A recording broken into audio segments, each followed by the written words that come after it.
काय झालंय आता जरांगे पाटील उपोषणाला बसले, बरोबर आहे, किंवा अण्णा हजारे बसले. त्यांनी तेवढे दिवस जगले म्हणजे त्याचा अर्थ काय माहित आहे का? त्यांना भूक लागून लागून त्याचे इकडं अन्न पुरवठा बंद झाला की ती शरीर हवेतून अन्न वडायला चालू करतंय, हवेतून ओढतंय, आपोआप ओढतंय. मग ती शेवटपर्यंत नसल्यावर मरत पण ओढतंय. मग पिकाला सुद्धा अशी सवय लागली पाहिजे की खालून कमी दिलं पाहिजे, त्यानं हवेतून सूर्यप्रकाशातून ओढावं.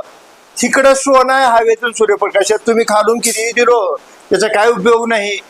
आता आईचं दूध बाळाला जसं चांगलं राहते तसं वरून काही देऊ दे त्याचा उपयोग नाही.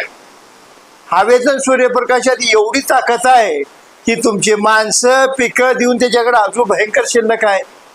मग तुम्ही खतं गाठल्याशिवाय ही गाठल्याशिवाय पिकं येत नाही जर भावना असेल तर जंगलातली झाडं सगळे पिवळे पडून जातात.